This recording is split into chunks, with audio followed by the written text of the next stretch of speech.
Muy buenos días, mi nombre es Betsy Amais y Fuentes Vares, soy estudiante de la Universidad de las Américas de la Facultad de Derecho. El presente video es para poder explicar un poco sobre la maqueta jurídica que he realizado dentro de la materia de pluralismo jurídico. La maqueta jurídica tiene como tema el control de convencionalidad. De igual forma, explicaré los aportes que he realizado a la misma.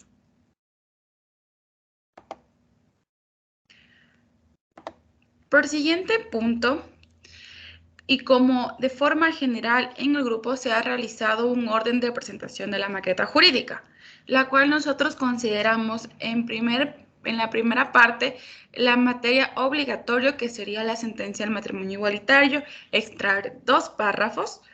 Por segunda parte, los cuadernillos de la Corte Interamericana de Derechos Humanos relacionado al caso, extraer 3 casos de este cuadernillo que tenga que ver con el control de convencionalidad.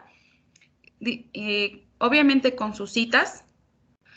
Por la parte 3, el material obligatorio, tanto por el texto de internacionalización de derecho constitucional y tanto como la conferencia de Rodolfo Vigo, se ha extraído 2 párrafos de cada archivo. Por cuarta parte, se relaciona al material propio, en la cual ya sea entrevistas, artículos, sentencia, derecho comparado. De igual forma, se ha investigado las mismas y se ha extraído de cada sentencia o de cada artículo 2 párrafos para poder incluir a la sentencia de análisis dependiendo de nuestro tema. Ahora, cabe recalcar que nuestra sentencia de análisis es la sentencia del matrimonio igualitario, independientemente de que sea material obligatorio. ¿Por qué nosotros decidimos como grupo poner en énfasis esta sentencia como el eje principal para nuestro tema? Ya que la sentencia del matrimonio igualitario marca un eje principal para poder entender qué es, cómo se aplica y cómo debe entenderse el control de convencionalidad. En primer punto, el aporte que yo hice a la maqueta jurídica es poder contextualizar qué es el control de convencionalidad dentro de la sentencia del matrimonio igualitario, dentro de la sentencia que es de análisis. Bueno, por primer punto yo resalté el párrafo 268, en la cual que dice que los órganos del Poder Judicial deben ejercer no solo el control de la constitucionalidad, sino que también el control de la convencionalidad, que es más conocido como ex oficio. Dentro de las normas internas y de la Convención Americana. ¿Qué quiere decir esto? Que prácticamente el poder judicial, el poder estatal de nuestro país debe entender, debe relacionar y no solo debe centrarse en el control de la constitucionalidad, sino que ver un punto más allá, tratar de relacionar el control de la convencionalidad. Ahora, ¿por qué? Porque para poder entender, para poder mantener un equilibrio tanto ya sea de constitucionalidad y de ver una norma externa a nuestra normativa.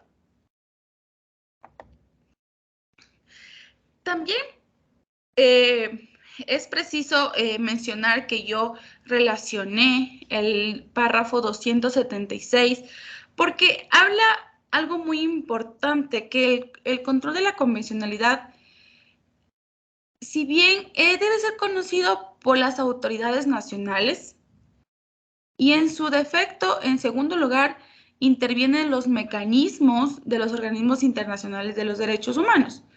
Entonces, primero, debe conocer las autoridades nacionales y en segundo, los organismos internacionales de los derechos humanos, los mecanismos, los que deben intervenir en segundo lugar.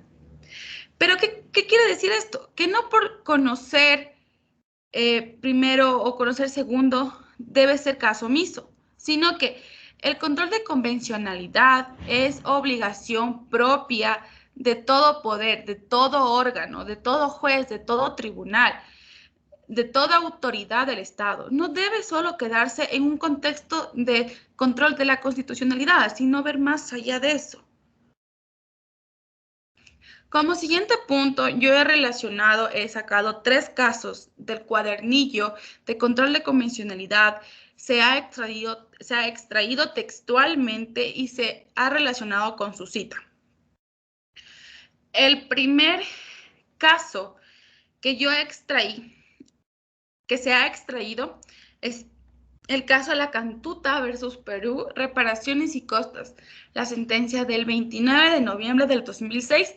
Esto es del párrafo 73, que básicamente menciona que cuando un Estado ha ratificado un tratado internacional, como es la Convención Americana, sus jueces, como parte del aparato del Estado, también están sometidos a ello, lo que les obliga a velar por los efectos de las disposiciones de la Convención. Es decir, la Convención, los tratados internacionales son normas externas a la nuestra. Por ende, es un control de convencionalidad. De acuerdo a esto, yo he tratado de relacionar a la sentencia de análisis de nuestro grupo y le he relacionado con la sentencia del 267 de la Corte Interamericana de Derechos Humanos, que habla sobre las obligaciones que derivan del control de convencionalidad, como el control de convencionalidad se debe complementar con el control de convencionalidad, que el control de convencionalidad hacen las autoridades públicas en el marco de sus competencias y que el control de convencionalidad también se aplica a las opiniones consultivas. Por siguiente punto, yo he analizado el caso Gómez Lund y otros versus Brasil del párrafo 19 de la página 10, en la cual, de misma forma que la Corte insiste en la obligación de los jueces y los tribunales internos en efectuar el control de convencionalidad. Y de igual forma, yo le he introducido al párrafo 269 de la sentencia del matrimonio igualitario de análisis, que esta interpretación se deriva de todo poder judicial, que no solo los jueces ni los tribunales, también los fiscales deben conocer lo que desarrolla la Corte Interamericana de Derechos Humanos, en este caso el control de convencionalidad. Y por último punto, yo he relacionado el caso de trabajadores casados del Congreso versus Perú. He sacado el párrafo 128, en la cual que habla de que cuando un tratado, como es la Convención Americana, un tratado internacional, como es la Convención Americana, sus jueces también están sometidos a ella, están obligados a conocerla y tratar de relacionar con el control de convencionalidad, la cual yo expresamente he introducido después del párrafo 271, en cual habla que los órganos están vinculados a la administración de la justicia en todos los niveles, ya sea en la obligación de ejercer el ex oficio, el control de convencionalidad, entre las normas internas y los tratados de los derechos humanos del Estado. De acuerdo a esto, yo he intervenido y relacionado estas dos partes. Espero que sea de su agrado. Muchas gracias.